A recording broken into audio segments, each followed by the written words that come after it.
Un millionnaire simule une paralysie pour tester sa fiancée, mais l'infirmière humble révèle un vrai amour. Antoine Duval rentrait chez lui plus tôt ce jeudi-là.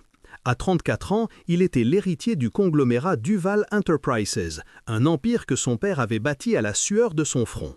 Dans 2 semaines, il épouserait Sophie Moreau, la femme qu'il croyait être l'amour de sa vie. En ouvrant la porte de la villa, il entendit la voix de Sophie venant du bureau. Elle était au téléphone et le ton décontracté attira son attention. Antoine s'approcha silencieusement, sans intention d'espionner, mais ce qu'il entendit le glaça. « Ah, Chloé, tu n'imagines pas comme je suis fatigué de toute cette comédie, » disait Sophie en riant. « Antoine est si ennuyeux, tu sais. Il parle sans arrêt des affaires, des employés, de ces choses sérieuses. Mais dans 2 semaines, je me marie, et voilà, mission accomplie. » Antoine sentit son cœur s'accélérer. Quelle comédie, quelle mission! La voix de Sophie continuait, plus basse, comme si elle confiait un secret. Après le mariage, je vais bien m'amuser, hein? J'ai déjà quelques candidats en tête. Antoine ne se doutera de rien. Un homme amoureux est aveugle de toute façon.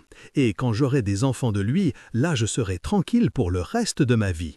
Les jambes d'Antoine tremblèrent. Il s'appuya entre le mur, essayant de digérer ce qu'il entendait. Bien sûr que je ne l'aime pas, Chloé. Comment pourrais-je aimer un homme qui ne pense qu'au travail? Mais l'argent, ah, l'argent compense tout. Tu as vu la maison qu'il a achetée pour notre lune de miel? 15 millions! Et ce n'est que le début. Antoine ferma les yeux, sentant sa vie s'effondrer. La femme qu'il aimait, qui allait devenir son épouse dans 2 semaines, parlait de lui comme s'il n'était qu'une banque sur pattes. Sophie éclata d'un rire cruel. « Ah, arrête ça. Je vais le supporter pour le reste de ma vie, oui. Ce n'est pas si dur de feindre l'amour quand le compte en banque est aussi dodu. » Antoine s'éloigna doucement, le cœur brisé en 1000 morceaux. Il monta les escaliers en silence, entra dans la chambre et s'assit sur le lit. Ses mains tremblaient, tandis qu'il tentait de comprendre comment il avait pu être si aveugle. Tous les signes étaient là, les sorties constantes avec les amis, l'intérêt soudain pour des bijoux coûteux, la façon dont elle changeait toujours de sujet quand il parlait de sentiments. Comment n'avait-il pas vu? Quand Sophie entra dans la chambre quelques minutes plus tard, elle trouva Antoine apparemment calme, en train de pianoter sur son ordinateur portable. « Salut chérie, tu es rentré tôt aujourd'hui » dit-elle en l'embrassant sur la joue avec la même douceur qu'à l'accoutumée. Antoine la regarda dans les yeux, cherchant un signe de culpabilité, une trace de ce qu'il venait de découvrir. Mais Sophie souriait avec la même naturelle que d'habitude, comme si de rien n'était. « J'étais en train de régler des détails du mariage avec Chloé, expliqua-t-elle en se recoiffant devant le miroir. « Tu n'imagines pas comme c'est compliqué d'organiser tout ça. »« J'imagine, » répondit Antoine, la voix plus sèche qu'il ne l'aurait voulu. Sophie ne remarqua rien. Elle était trop occupée à choisir une robe pour sortir. « Je vais dîner avec les filles ce soir, d'accord? Dernière réunion de célibataires avant le grand jour. » Antoine se contenta de hocher la tête, l'observant se préparer. Chaque geste, chaque sourire lui paraissait maintenant faux. Comment avait-il pu être si naïf? Après le départ de Sophie, Antoine resta seul avec ses pensées. La douleur dans sa poitrine était physique, réelle, mais avec la douleur venait autre chose, un besoin désespéré d'avoir une certitude absolue. Il devait savoir si ce qu'il avait entendu était vrai ou juste un moment de confidence entre amis. Il devait s'assurer que la femme avec qui il allait se marier le voyait vraiment comme une simple banque. Et si c'était vrai, si Sophie était vraiment cette personne cruelle et intéressée, alors elle méritait de connaître le vrai caractère de celui qu'elle essayait de tromper. Antoine passa toute la nuit éveillé, repassant chaque moment des derniers mois avec Sophie. Maintenant, avec les yeux ouverts par la cruelle vérité, il voyait des signes qu'il avait ignorés avant, comme cette fois où elle avait insisté pour qu'il achète la bague de fiançailles la plus chère de la bijouterie, disant qu'elle devait correspondre au statut de la famille Duval, ou quand elle trouvait toujours une excuse pour ne pas l'accompagner lors de ses visites aux employés les plus anciens de l'entreprise. « Ces gens sont trop simples, chérie, je n'ai rien à leur dire », elle disait toujours. À l'époque, Antoine avait pensé que c'était juste une différence de personnalité. Maintenant, il comprenait que c'était du pur préjugé et un désintérêt pour tout ce qui n'impliquait pas luxe et statut social. Il se rappelait aussi comment Sophie évitait toujours le sujet quand il parlait d'avoir des enfants et de fonder une vraie famille. « On a le temps pour ça, chérie. Profitons d'abord de notre jeunesse, » elle disait. Maintenant, Antoine comprenait. Elle voulait profiter de son argent, pas construire une vie ensemble. Le matin, quand Sophie descendit pour le petit déjeuner, elle était rayonnante, comme toujours. « Bonjour, mon amour, tu as bien dormi ?» demanda-t-elle en l'embrassant sur le front. « Pas trop mal », répondit Antoine, étudiant chaque micro-expression de son visage. « J'ai réfléchi à certaines choses. » « Quel genre de choses? Nervosité de futur marié ?» Elle rit en se servant des fruits. Antoine faillit rire de l'ironie. « Quelque chose comme ça. Sophie, je peux te poser une question? » « Bien sûr, chérie. Tu m'aimes ?» La question prit Sophie au dépourvu un instant. Antoine vit hésitation avant qu'elle ne réponde. « Quelle question, Antoine? Bien sûr que je t'aime, je ne t'épouserai pas sinon. » Et si je perdais tout demain, si l'entreprise faisait faillite, si je devenais pauvre, tu resterais avec moi? Sophie eut un rire nerveux. « Chérie, quelles idées, tu vas bien? Bien sûr que je resterai, l'amour n'a pas de prix. » Mensonge. Antoine voyait le mensonge sur son visage, dans la façon dont elle évitait son regard, dans le rire forcé. « Tu as raison, désolé, c'est sûrement la nervosité, » dit-il en reprenant son repas. Mais intérieurement, Antoine avait déjà pris une décision. Il allait découvrir une fois pour toutes qui était vraiment la femme avec qui il allait se marier. Et si elle était vraiment l'intéressée cruelle qu'elle semblait être dans la conversation téléphonique, alors elle allait connaître un côté d'Antoine Duval qu'elle n'avait jamais imaginé. Le plan commença à se former dans son esprit. Il avait besoin de quelque chose qui teste vraiment le caractère de Sophie, quelque chose qui la mette dans une situation où elle devrait choisir entre l'amour vrai et l'intérêt financier. Pendant la journée, au travail, Antoine rechercha différents scénarios. Une perte financière soudaine serait trop radicale et difficile à simuler de façon convaincante. Une maladie feinte serait trop cruelle, même pour quelqu'un comme Sophie. C'est alors que l'idée parfaite surgit. Un accident, quelque chose qui le rende dépendant, vulnérable, ayant besoin de soins. Si Sophie l'aimait vraiment, elle restera à ses côtés.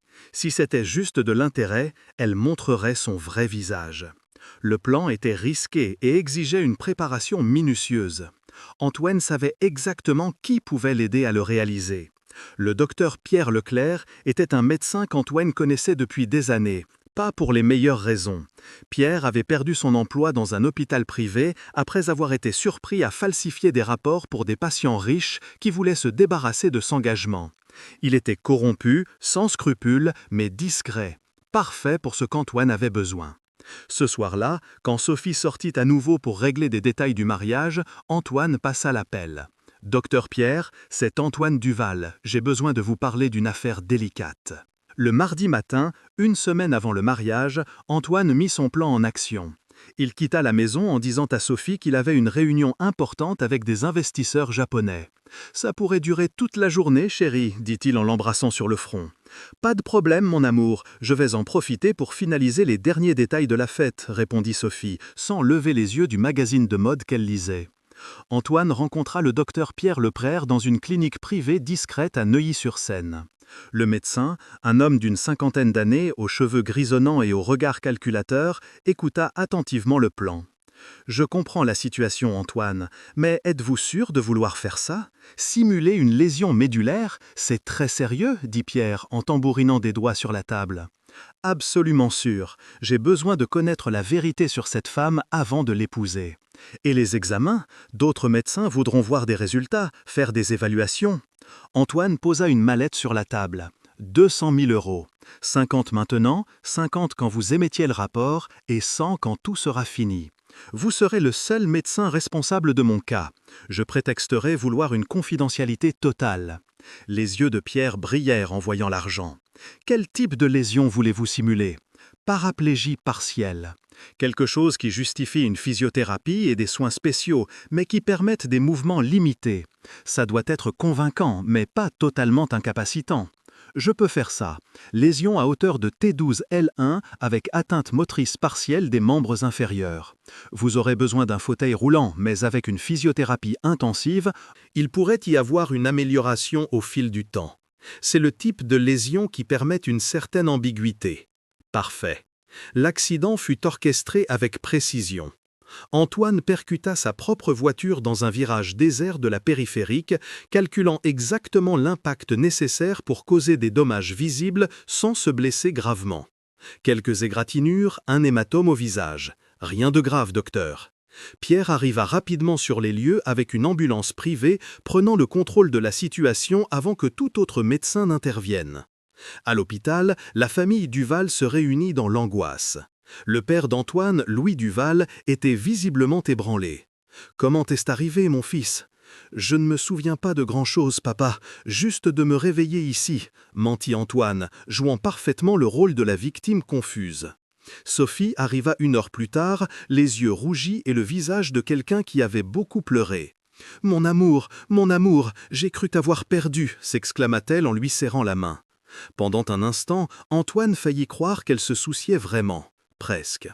Le docteur Pierre entra dans la chambre avec une expression grave qui semblait authentique. « Monsieur Duval, je dois parler à la famille de l'état d'Antoine. » Tous se rassemblèrent autour du lit. Antoine observa attentivement le visage de chacun, surtout celui de Sophie. L'accident a causé une lésion à la moelle épinière à hauteur des vertèbres T12 et L1. Antoine a ce qu'on appelle une paraplégie partielle. Le silence dans la chambre fut assourdissant. « Qu'est-ce que ça signifie, docteur ?» demanda Louis, la voix tremblante. « Ça signifie qu'il a perdu la majeure partie de la mobilité et de la sensibilité des jambes. Il aura besoin d'un fauteuil roulant et de soins spéciaux. Avec une physiothérapie intensive, il pourrait y avoir une amélioration, mais je ne peux rien garantir. » Antoine vit sa mère Marie Duval s'effondrer en larmes. Il vit son père serrer les poings pour se retenir et il vit Sophie. Pendant une fraction de seconde avant qu'elle ne se recompose, Antoine vit quelque chose sur son visage qui confirma tous ses soupçons. Ce n'était pas de la tristesse, c'était de l'agacement, de la colère, l'expression de quelqu'un qui voyait ses plans s'écrouler. Mais Sophie se reprit vite, reprenant le rôle de la fiancée dévastée. « Peu importe, mon amour, dit-elle en lui baisant la main. On va affronter ça ensemble, je vais prendre soin de toi. » Les mots étaient beaux, mais Antoine connaissait bien ce ton. C'était le même qu'elle utilisait avec les gens qu'elle considérait inférieurs, polis mais vides de tout sentiment réel. Le docteur Pierre conclut « Antoine aura besoin de repos et de physiothérapie intensive. Je recommande d'engager une infirmière spécialisée pour l'accompagner à domicile. » Ce soir-là, quand ils furent seuls, Sophie montra la première faille de sa vraie personnalité. « Antoine, je ne sais pas si je suis prête pour ça, » dit-elle, en évitant son regard. « Prête pour quoi ? Pour m'occuper de quelqu'un dans cet état. Peut-être qu'on devrait reporter le mariage. » Antoine ressentit un mélange de douleur et de satisfaction. Douleur de confirmer que la femme qu'il aimait était vraiment cruelle. Satisfaction de découvrir la vérité avant de commettre la plus grosse erreur de sa vie. Pas besoin de reporter quoi que ce soit, Sophie. Comme le docteur l'a dit, j'aurai une infirmière pour s'occuper de moi. Ah, oui, bien sûr. Le soulagement sur son visage était évident. Et où vas-tu rester pendant la convalescence? Je vais déménager dans cette maison plus petite à Saint-Germain-des-Prés. Ce sera plus facile pour m'adapter. Bonne idée, dit-elle trop vite, sans même essayer de masquer son enthousiasme. Le test avait commencé, et Sophie échouait déjà lamentablement. 3 jours plus tard, Antoine était dans la maison à Saint-Germain-des-Prés qu'il avait achetée des années plus tôt comme investissement. C'était une belle résidence, plus petite que la villa où il vivait, mais encore assez luxueuse pour garder les apparences. Le déménagement avait été stratégique. Antoine avait prétendu que la maison plus petite serait plus adaptée à sa nouvelle condition, avec moins d'escaliers et des espaces plus accessibles. En réalité, il voulait un environnement plus contrôlé pour son test, loin des employés de la villa qui pourraient remarquer des incohérences dans son comportement. « Tu es sûr de ne pas vouloir que je vienne vivre ici avec toi ?» demanda Sophie en regardant autour d'elle, comme si elle évaluait un bien immobilier. « Pas besoin, chérie, ce serait trop inconfortable pour toi. De plus, l'infirmière sera là 24 heures sur 24, il n'y aurait pas d'intimité pour nous. » Le soulagement sur le visage de Sophie fut immédiat. « Si tu es sûr, je peux venir te visiter tous les jours. »« Bien sûr, » répondit Antoine, sachant qu'elle ne tiendrait pas sa promesse. Louis et Marie Duval étaient visiblement inquiets de la décision de leur fils de s'isoler. « Mon fils, tu n'as pas besoin de traverser ça seul, » dit Marie en lui tenant la main. « On peut engager les meilleurs soignants, tu peux rester à la maison. »« Maman, j'ai besoin d'un peu de temps pour m'adapter à cette nouvelle réalité. S'il vous plaît, comprenez, c'est temporaire. » Louis hocha la tête à contre-cœur. « Si c'est ce que tu veux, mais on viendra te voir tous les jours. » « Pas tous les jours, papa. J'ai besoin d'espace pour me rétablir. Le docteur Pierre a dit que trop de visites pourraient perturber le processus de rééducation. C'était un mensonge, évidemment, mais Louis respecta la décision de son fils. Le docteur Pierre arriva à la maison pour la première évaluation à domicile. « Comment vous sentez-vous, Antoine ?» « Toujours aucune sensibilité dans les jambes. J'ai réussi à bouger un peu les orteils du pied droit ce matin, mais c'est tout. C'est un bon signe, gardons espoir. L'important maintenant est de commencer la physiothérapie intensive. Vous avez déjà décidé quelle infirmière engager ? » Antoine avait recherché avec soin. Il voulait quelqu'un de compétent, mais aussi quelqu'un qui n'aurait pas les moyens de questionner son autorité ou d'enquêter trop sur sa condition. « Pas encore. Vous avez des recommandations ? J'ai une liste de professionnels qualifiés. Je vous l'envoie. » Sophie, qui était restée silencieuse pendant toute la conversation médicale, se manifesta enfin. Du moment qu'elle est discrète, on ne veut pas que notre situation devienne un sujet de ragot. Antoine nota comment elle disait « notre situation », mais son ton laissait clairement entendre qu'elle la considérait plus comme un fardeau que comme un problème partagé. Après le départ de Sophie, Sophie se prépara aussi à partir. « Je vais te laisser te reposer, chérie. J'ai besoin de régler quelque chose pour les préparatifs du mariage. » Je pensais qu'on allait reporter le mariage. Sophie hésita. « Eh bien, j'ai réfléchi. Peut-être que c'est mieux de maintenir la cérémonie. Ça pourrait te réconforter, une chose positive au milieu de tant de difficultés. » Antoine faillit rire de l'hypocrisie. Elle voulait le mariage, non par amour ou soutien émotionnel, mais parce qu'elle savait qu'en tant qu'épouse, elle aurait des droits légaux sur ses biens qu'une fiancée n'avait pas. « Si tu penses que c'est le mieux, je pense que oui. On maintient la date. On adaptera juste certaines choses à cause de ta condition. » Le mot sortit avec un ton de distanciation qui n'échappa pas à Antoine. Après le départ de Sophie, Antoine se retrouva seul pour la première fois depuis qu'il avait commencé sa comédie. Assis dans le fauteuil roulant emprunté à l'hôpital, regardant par la fenêtre, il ressentit un mélange étrange de tristesse et de détermination. La tristesse venait de la confirmation que la femme qu'il aimait n'avait jamais vraiment existé. La Sophie attentionnée, affectueuse, qui disait l'aimer, était un mensonge, une fantaisie qu'il avait créée dans son propre esprit, projetant des qualités qu'elle n'avait jamais possédées. La détermination venait du besoin de mener le test jusqu'au bout. Il voulait voir jusqu'où pouvait aller la froideur et l'intérêt de Sophie. Il voulait documenter chaque moment de cruauté, chaque démonstration de mépris, pour que quand viendrait l'heure de la révélation, elle ne puisse rien nier. Il prit son téléphone et appela le docteur Pierre. « Docteur, à propos de cette liste d'infirmières, j'ai besoin de quelqu'un de spécifique, quelqu'un qui croit vraiment à ma condition, qui se dédie vraiment. Je ne veux pas juste un professionnel, je veux quelqu'un qui se soucie. » Je comprends, j'ai une candidate parfaite, Émilie Laurent, 26 ans, très compétente et dévouée. Elle vient de perdre son emploi à l'hôpital Saint-Louis pour des raisons politiques. Quel genre de raison ? Elle a dénoncé une négligence médicale de supérieur. Elle a fait ce qu'il fallait, mais elle a fini par être licenciée pour ça. Elle est trop intègre pour son propre bien. Parfait, dit Antoine. Une infirmière intègre qui a sacrifié son emploi pour faire ce qui était juste.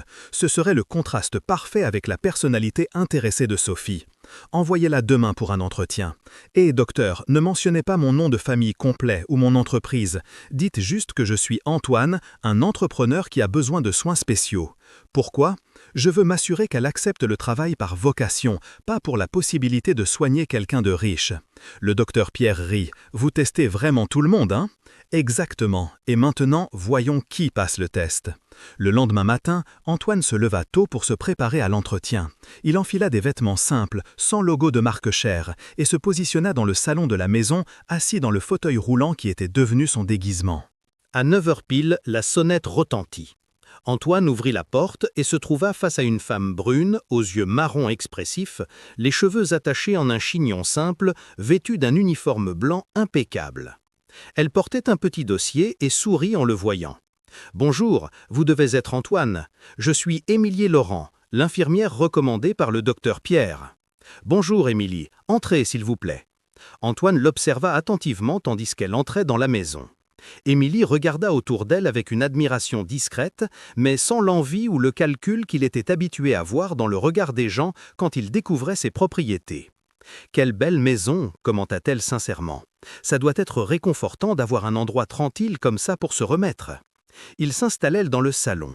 Émilie s'assit au bord du fauteuil avec une posture professionnelle mais chaleureuse. « Le docteur Pierre m'a expliqué votre condition. Paraplégie partielle suite à un accident de la route. Correct ? » « Oui, c'est arrivé il y a une semaine. » Émilie hocha la tête avec compréhension. Je sais comme ça doit être dur. C'est un grand changement de vie, mais je veux que vous sachiez que je suis là pour vous aider en tout. » Il y avait quelque chose dans son ton qui surprit Antoine. Ce n'était pas de la pitié, pas de la compassion professionnelle, c'était une empathie authentique. « Parlez-moi un peu de votre expérience comme infirmière » demanda-t-il. « Je travaille dans le domaine depuis 6 ans. J'ai été diplômé de la Sorbonne. J'ai toujours voulu soigner les gens. J'ai travaillé en hôpital public, en soins intensifs, en domicile. » Elle hésita un moment. « Récemment, j'ai quitté l'hôpital Saint-Louis. Puis-je demander pourquoi ?» Émilie respira profondément. « J'ai dénoncé un cas de négligence médicale. Un patient âgé était maltraité par une équipe d'infirmiers et quand j'ai rapporté au superviseur, il a essayé d'étouffer l'affaire. J'ai porté ça à la direction de l'hôpital. Et qu'est-ce qui s'est passé ? Le patient a été transféré et a reçu le traitement adéquat, mais j'ai fini par être licencié. Ils ont dit que je n'étais pas une joueuse d'équipe. » Elle sourit avec amertume. Apparemment, faire ce qui est juste n'est pas toujours politiquement correct. Antoine fut impressionné. Voici une personne qui avait sacrifié son emploi pour protéger un inconnu. Un contraste saisissant avec le comportement de Sophie. « Et pourquoi voulez-vous travailler en soins à domicile maintenant ? » Pour être honnête, j'ai besoin du travail. Je m'occupe de ma mère. Elle a du diabète et de l'hypertension et les médicaments sont chers. Mais en plus, j'aime soigner les gens. C'est différent de l'hôpital, plus personnel, plus humain. Tu vis seul avec ta mère ? Oui, mon père est décédé il y a 3 ans. Depuis, on est juste toutes les deux. Antoine sentit une pointe au cœur. Cette femme simple, qui avait perdu son emploi pour faire ce qui était juste, qui soutenait une mère malade, avait plus de dignité et de caractère que quiconque dans son cercle social. Le travail serait à temps plein. Tu devrais rester ici 24 heures sur 24 avec des congés les week-ends. Pas de problème, ma mère a une voisine qui peut s'occuper d'elle quand j'ai besoin. Et ton expérience avec les lésions médulaires ? J'ai soigné plusieurs patients avec différents types de lésions. Je sais faire de la physiothérapie basique, des soins de peau pour éviter les escarres, des exercices passifs. Elle fit une pause, le regardant droit dans les yeux. Mais surtout, je sais que chaque patient est unique. Ce n'est pas seulement le corps qui doit guérir, c'est la personne entière. Antoine ressentit quelque chose qu'il n'attendait pas. Un serrement aux poitrines qui n'avait rien à voir avec sa comédie. « Puis-je poser une question personnelle ?» continua-t-elle. « Bien sûr. Tu as de la famille, quelqu'un qui peut te donner un soutien émotionnel pendant la récupération ? J'ai des parents et je suis fiancé. C'est bien. Le soutien de la famille est essentiel. Ta fiancée doit être un pilier pour toi en ce moment. » Antoine faillit rire de l'ironie. Elle s'adapte à la situation. Émilie perçut quelque chose dans son ton, mais ne commenta pas. « Bon, si tu décides de m'engager, tu peux être sûr que je me dédierai complètement à tes soins. Ce n'est pas juste un travail pour moi, c'est une mission. » Mission ? Aider les gens à récupérer non seulement la santé physique, mais l'espoir, à croire que la vie peut être belle même quand tout semble changer. Antoine resta silencieux un moment, impressionné par la maturité et la sagesse de cette jeune femme. Le salaire serait de 5 000 € par mois, plus les frais de transport et les repas. Les yeux d'Émilie s'illuminèrent. « C'est parfait, plus que ce que j'espérais. Alors tu acceptes ?» ?»« J'accepte, oui. »« Quand puis-je commencer ?»« Aujourd'hui même, si possible. J'ai besoin de commencer la physiothérapie au plus vite. » Émilie sourit et ce fut le premier sourire authentique qu'Antoine avait vu depuis des semaines. « Alors commençons. D'abord, dis-moi comment tu te sens, pas seulement physiquement, mais émotionnellement. Et ne me dis pas que tu vas bien, parce que personne ne va bien après un si grand changement. » Antoine regarda cette femme qu'il venait de rencontrer et qui démontrait déjà plus d'intérêt authentique pour son bien-être que sa fiancée de 2 ans. « Pour être honnête, je suis perdu, dit-il. Et pour la première fois depuis des jours, il ne mentait pas complètement. C'est normal de se sentir comme ça, mais tu n'es plus seul maintenant. On va affronter ça ensemble. » Et à cet instant, Antoine réalisa qu'il avait trouvé non seulement la pièce manquante pour son test avec Sophie, mais peut-être quelque chose de bien plus important, une personne vraiment bonne dans sa vie. Le premier jour d'Émilie comme infirmière d'Antoine fut révélateur à plusieurs égards. Elle arriva le lendemain matin avec un petit sac à dos et un sourire chaleureux. « Bonjour, comment as-tu passé la nuit ?»« Bien, merci. Tu as apporté tes affaires ?»« J'ai apporté l'essentiel. Le docteur Pierre m'a expliqué que ce serait à temps plein. » Elle regarda autour. « Où puis-je ranger mes choses? Et où est la chambre que je vais utiliser ?» Antoine avait préparé la chambre d'amis. « Viens, je vais te montrer. » Il guida le fauteuil roulant à travers les couloirs et Émilie le suivit. La chambre était simple mais confortable. « Parfait, dit-elle en posant le sac sur le lit. Merci de m'accueillir chez toi. Merci d'avoir accepté de t'occuper de moi. Émilie déballa ses quelques affaires. Uniforme, produits d'hygiène, quelques livres et une photo encadrée d'une dame aux cheveux gris. « Ta mère » demanda Antoine. « Oui, Jeanne Laurent est mon inspiration. » Puis-je demander pourquoi? Émilie sourit en prenant la photo. Elle a travaillé comme femme de ménage toute sa vie pour me payer mes études. Quand j'ai dit que je voulais être infirmière, elle a fait 2 shifts pour financer ma faculté. Elle n'a jamais râlé, jamais dit que c'était dur. Elle disait juste « Ma fille, tu vas soigner les gens comme j'ai soigné toi ». Antoine sentit un serrement au cœur. Elle doit être très fière de toi. J'espère, c'est pour elle que je travaille. À ce moment, la sonnette retentit. C'était Sophie. « Mon amour !» s'exclama-t-elle en entrant avec plusieurs sacs de shopping. « Je suis venue voir comment tu t'adaptais. » Antoine nota immédiatement le changement dans son comportement en voyant Émilie. Le sourire devint forcé, le regard évaluateur. « Sophie, voici Émilie, mon infirmière. Émilie, ma fiancée, Sophie. »« Enchantée de vous rencontrer, » dit Émilie poliment en tendant la main.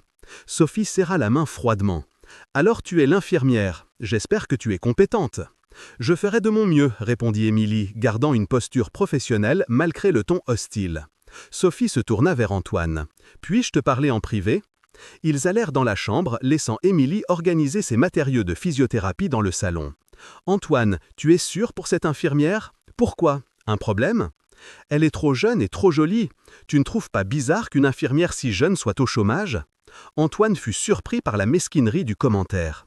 Le docteur Pierre l'a recommandée, elle est très qualifiée. Si tu le dis, je pense juste qu'on pouvait engager quelqu'un de plus adapté, une dame plus âgée, tu sais, plus expérimentée. Sophie, elle est là pour ma santé, ce n'est pas un concours de beauté. Bien sûr, désolé, je m'adapte encore à tout ça. Ils retournèrent dans le salon où Émilie avait organisé les équipements de physiothérapie. « On peut commencer les exercices si tu veux, » dit-elle à Antoine. « Des exercices » demanda Sophie. « La physiothérapie est essentielle pour éviter l'atrophie musculaire et maintenir la circulation, » expliqua Émilie professionnellement. Antoine perçut le malaise de Sophie. « Tu veux assister ? En fait, je dois partir, j'ai une réunion importante. »« Mais tu viens d'arriver. »« Je sais, chérie, mais cette réunion est cruciale. Je reviens plus tard. » Antoine vit Sophie prendre les sacs et se préparer à sortir. Elle n'avait même pas demandé comment il avait passé sa première nuit seul dans la nouvelle maison ou s'il avait besoin de quelque chose. Après son départ, Émilie commenta discrètement. « Ta fiancée semble gérer la situation à sa façon. »« Comment ça ? Parfois les proches sont plus effrayés que le patient lui-même. C'est normal, elle a juste besoin de temps pour s'adapter. » Antoine fut impressionné par la générosité d'Émilie à accorder le bénéfice du doute à Sophie, même après le traitement froid qu'elle avait reçu. « On commence les exercices ?» demanda-t-elle en changeant de sujet.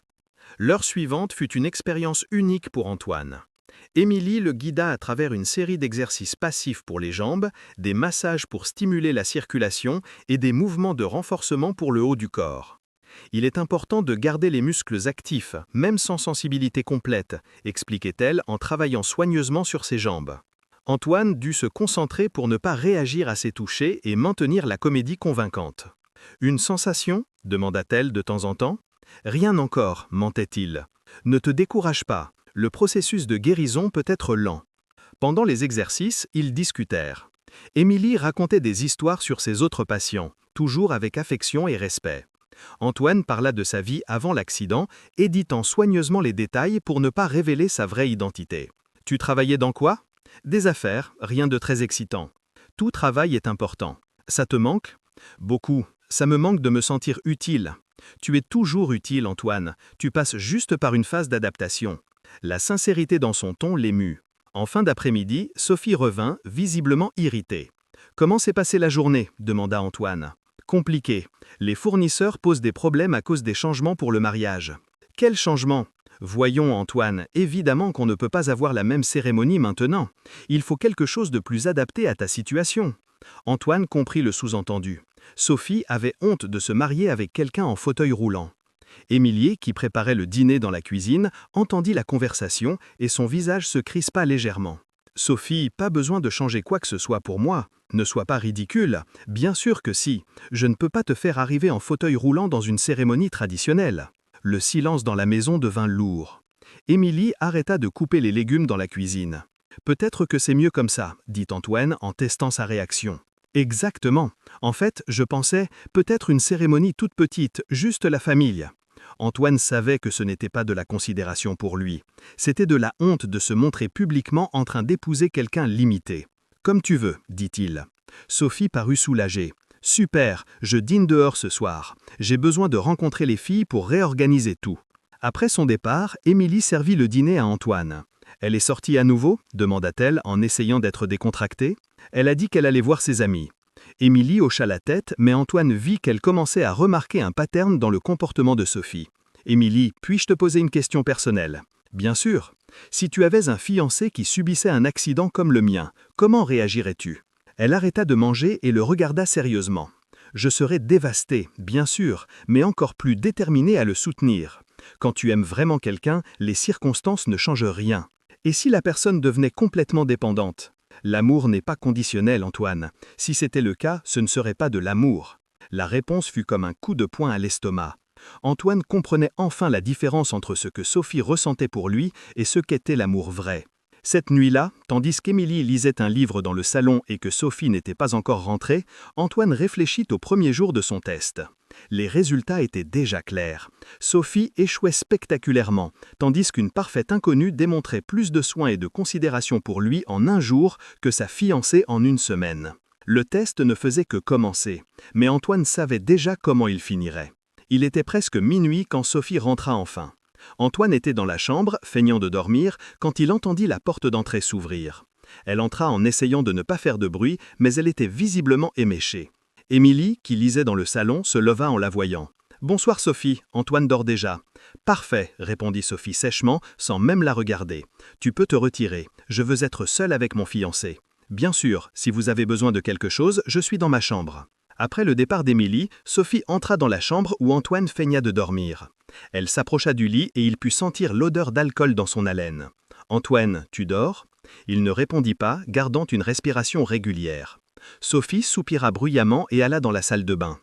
Antoine l'entendit parler au téléphone à voix basse, mais il capta quelques mots. « Je ne plus. Situation insupportable. Ce n'est pas ce que j'avais prévu. » Le lendemain, pendant le petit déjeuner qu'Émilie avait préparé, Sophie montra pour la première fois son vrai visage sans masque. « Émilie, j'ai besoin de te parler de la routine de la maison, dit-elle sur un ton autoritaire.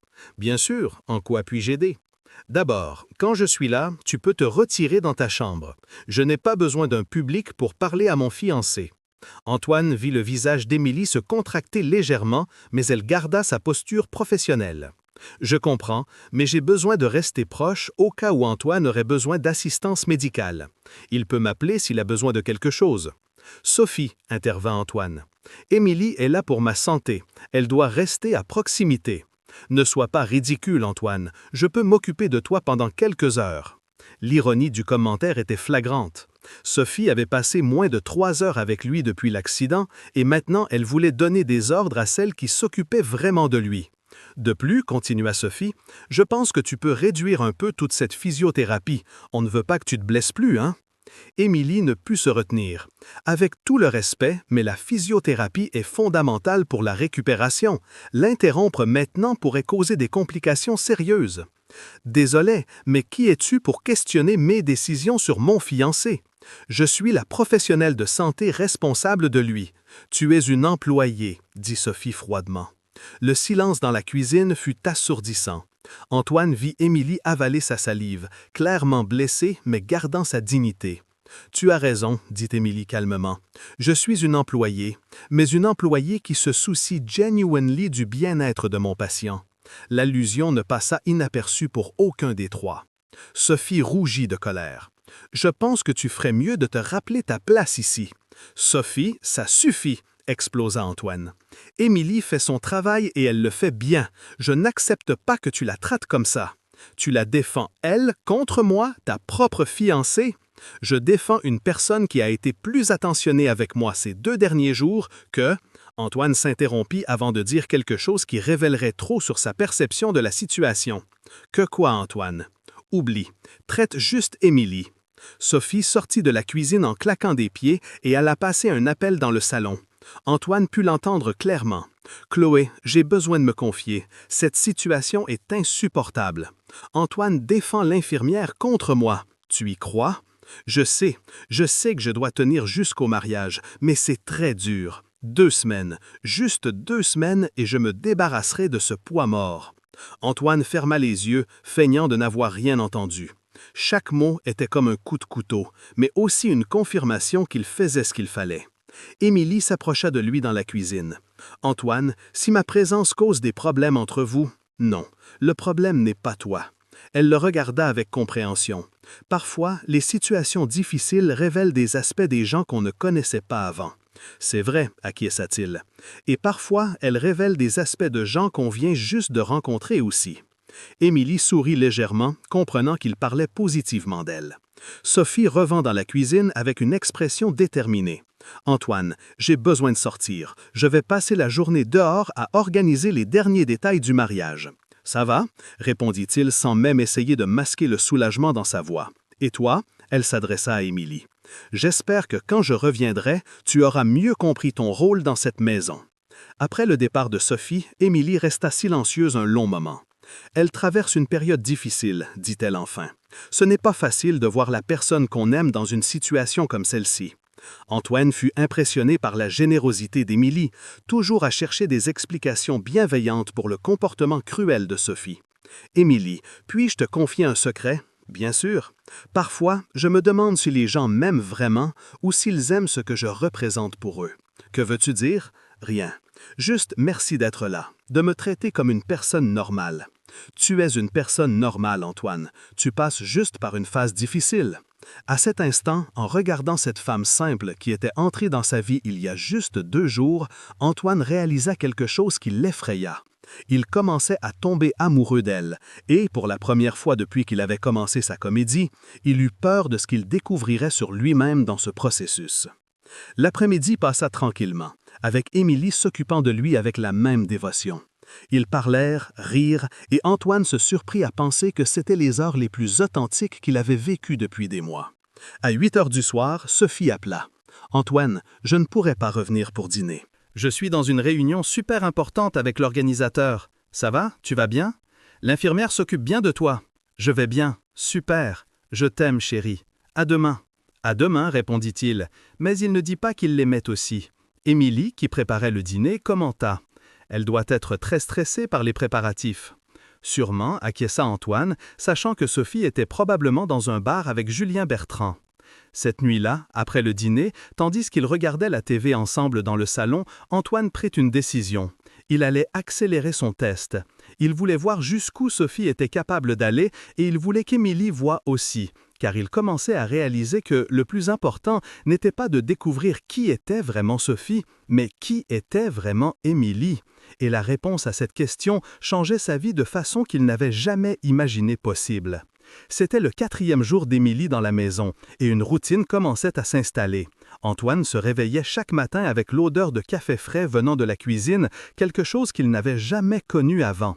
Sophie ne cuisinait jamais, préférant toujours commander ou manger dehors. « Bonjour, comment te sens-tu aujourd'hui? » Émilie entrait dans la chambre avec un plateau de petit déjeuner. « Mieux, merci. Tu n'avais pas besoin de m'apporter le petit déjeuner au lit. »« Bien sûr que si, ça fait partie des soins complets. » Elle posait le plateau sur une petite table près du lit. « Aujourd'hui, on va intensifier un peu la physiothérapie. Qu'en dis-tu? » Pendant le petit déjeuner, Émilie racontait des histoires sur d'autres patients qu'elle avait soignés, toujours avec tendresse et respect, sans jamais révéler de noms ou de détails intimes, mais en partageant des victoires et des espoirs. J'ai soigné un monsieur de 70 ans qui était devenu paraplégique après un AVC.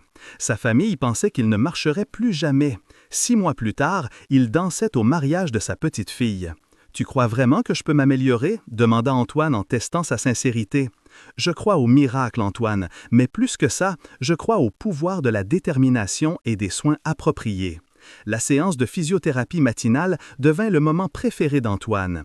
Émilie travaillait ses jambes avec dévouement, expliquant chaque mouvement, chaque exercice. Antoine devait se concentrer intensément pour ne pas réagir au toucher et garder la comédie crédible. « Une sensation aujourd'hui? » demandait-elle toujours. « Je crois avoir senti un picotement au pied gauche, mentait-il. Les yeux d'Émilie s'illuminaient à chaque petit progrès. « C'est merveilleux, on va travailler plus cette zone. » Pendant une séance, elle parla de sa mère. « Tu sais, ma mère m'a toujours dit que soigner les gens est un don. Ce n'est pas seulement technique, c'est de l'amour en action. Tu utilises une partie de ton salaire pour ces médicaments, hein? Émilie fut légèrement embarrassée. Comment sais-tu? Tu l'as mentionné pendant l'entretien. Ce n'est pas une critique, c'est de l'admiration. Elle a tant fait pour moi. C'est le minimum que je puisse faire. Antoine fut touché par la simplicité et la gratitude d'elle. Tu as déjà pensé à avoir ta propre famille? Bien sûr, mais d'abord je dois m'occuper de ma mère. Et elle hésita. Je n'ai pas encore trouvé la bonne personne. À quoi ressemblerait la bonne personne pour toi? Émilie sourit en continuant les exercices. Quelqu'un qui me voit vraiment. Tu sais, pas pour ce que j'ai ou ce que j'apparais, mais pour ce que je suis. Quelqu'un de gentil, qui traite bien les gens indépendamment de leur classe sociale. Quelqu'un qui comprenne que l'amour vrai est de prendre soin l'un de l'autre. Antoine sentit une pointe au cœur. Elle avait décrit exactement l'opposé de Sophie et exactement le type de personne qu'il voudrait être. « Et toi, demanda-t-elle, comment as-tu rencontré ta fiancée? » À une fête, elle était très belle, populaire, je me suis senti chanceux qu'elle s'intéresse à moi. Elle a dû voir quelque chose de spécial, Antoine. Antoine faillit rire de l'ironie. Elle a vu quelque chose, c'est sûr. Émilie le regarda curieusement, mais n'insista pas. L'important, c'est que vous vous aimiez et que vous affrontiez ça ensemble. À cet instant, Antoine souhaitait désespérément que ce soit vrai. Il souhaitait que ce soit Émilie sa fiancée, quelqu'un qui l'aimerait vraiment et serait à ses côtés en toutes circonstances. « Émilie, puis-je te dire quelque chose? » « Bien sûr. Tu me fais me sentir normal, comme si j'étais une personne complète, pas juste quelqu'un de limité. » Elle arrêta les exercices et le regarda sérieusement. « Antoine, tu es une personne complète.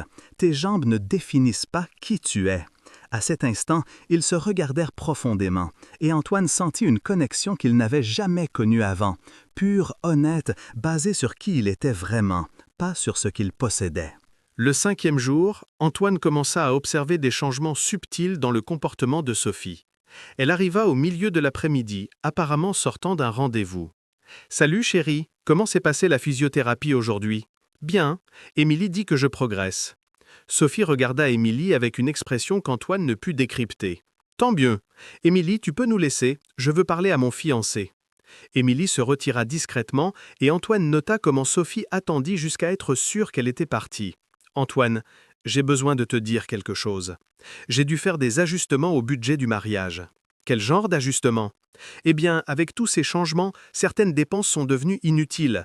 J'ai annulé la lune de miel aux Caraïbes. » Antoine fut surpris. La lune de miel avait été son idée à elle, quelque chose qu'elle avait insisté pour planifier dans les moindres détails. Pourquoi? Voyons, chérie, ça n'a pas de sens une voyage si extravagant maintenant. On aura besoin de l'argent pour tes adaptations. Antoine savait que c'était un mensonge. Sophie annulait parce qu'elle ne voulait pas passer la lune de miel avec un invalide. Si c'est ce que tu penses être mieux, oui. Ah, et autre chose, j'ai vendu cette montre Rolex que tu m'as offerte l'année dernière. On avait besoin de l'argent pour les ajustements de la cérémonie. Tu as vendu la montre? C'était nécessaire, Antoine, ne t'inquiète pas. Quand tu seras complètement rétabli, on en achètera une autre. Mais Antoine savait qu'elle ne croyait pas à la possibilité de récupération. Elle liquidait juste les cadeaux qu'elle avait reçus, les convertissant en argent. Après le départ de Sophie, promettant de revenir le lendemain, une promesse qu'Antoine savait qu'elle ne tiendrait pas, Émilie revint dans le salon. « Tout va bien ?» demanda-t-elle en notant son expression pensive. « Sophie a annulé notre lune de miel. »« Oh !» Émilie hésita. « Peut-être qu'elle pense que c'est mieux de te concentrer sur la récupération d'abord. »« Peut-être », acquiesça Antoine, admirant une fois de plus comment Émilie cherchait toujours des explications bienveillantes pour des comportements questionnables. Cette nuit-là, Antoine resta éveillé à penser, commençant une liste mentale de toutes les choses que Sophie avait changées depuis l'accident. Annulé la lune de miel, réduit la taille de la cérémonie, vendu des cadeaux, visité moins, démontré moins d'affection. Chaque item de la liste était une petite trahison, une petite preuve que son amour avait des conditions. Le 6e jour, les preuves devinrent plus claires. Sophie arriva tard le matin, visiblement fatiguée, avec une excuse élaborée sur le fait qu'elle avait veillé tard pour organiser des détails du mariage. Mais Émilie, qui changeait les draps, commenta discrètement. « Ta fiancée porte un parfum différent aujourd'hui. » « Comment ça?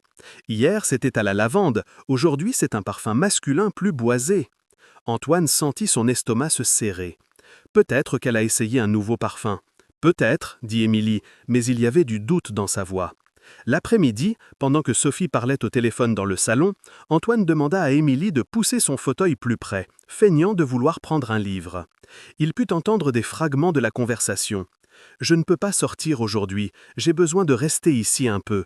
Je sais que c'est ennuyeux, mais je dois garder les apparences. Juste 1 semaine et demie encore. » Antoine regarda Émilie et vit qu'elle avait entendu aussi.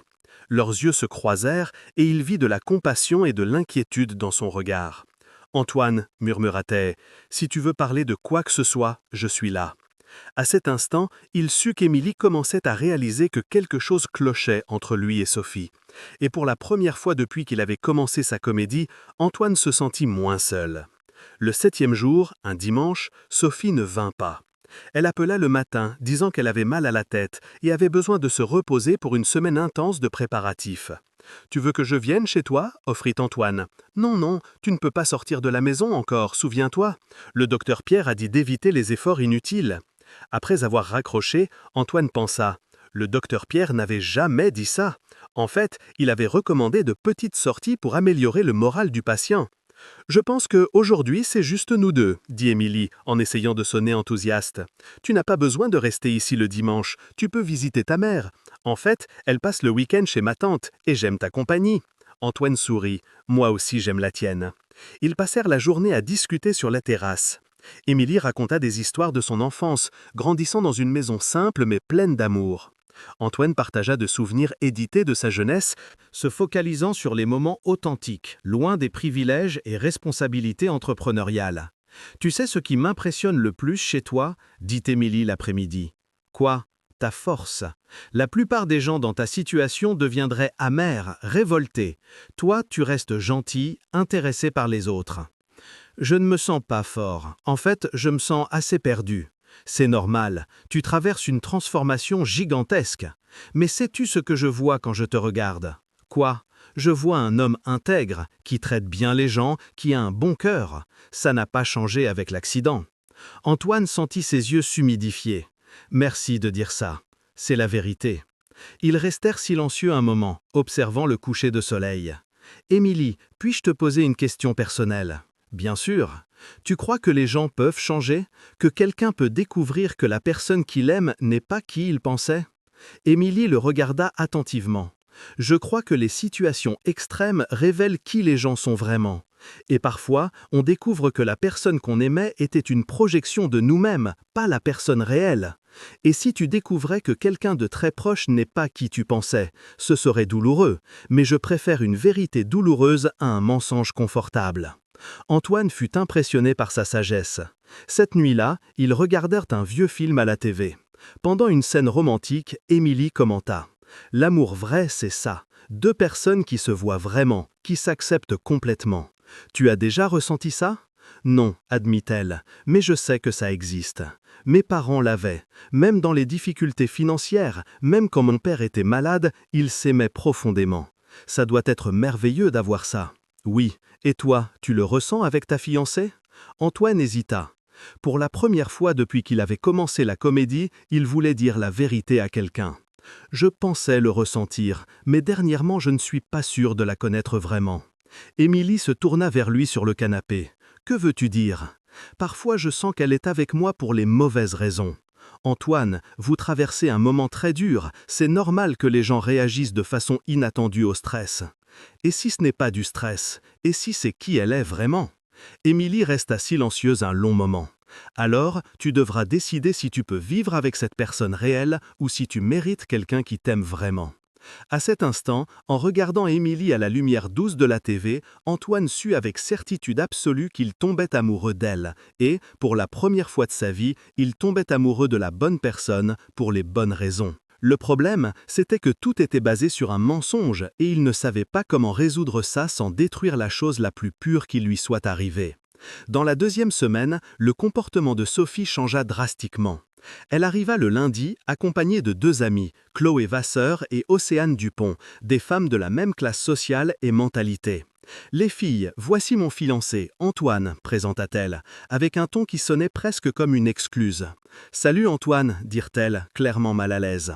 Émilie apparut dans le salon avec du café pour les visites.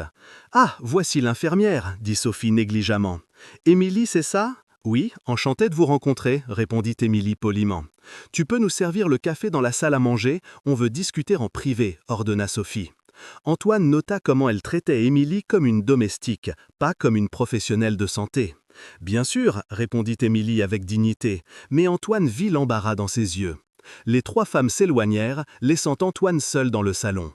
Il put entendre des fragments de la conversation. « Ah, tu es sûr de vouloir continuer avec ça ?» demandait Chloé. « C'est une situation très compliquée » ajoutait Océane. « Les filles, je ne peux pas abandonner maintenant. On est à 1 semaine du mariage » répondait Sophie, comme si elle parlait d'un deal d'affaires. « Mais après, tu vas devoir t'occuper de lui. »« Je ne m'occuperai de personne, c'est pour ça qu'il y a l'infirmière. » Antoine ressentit du dégoût.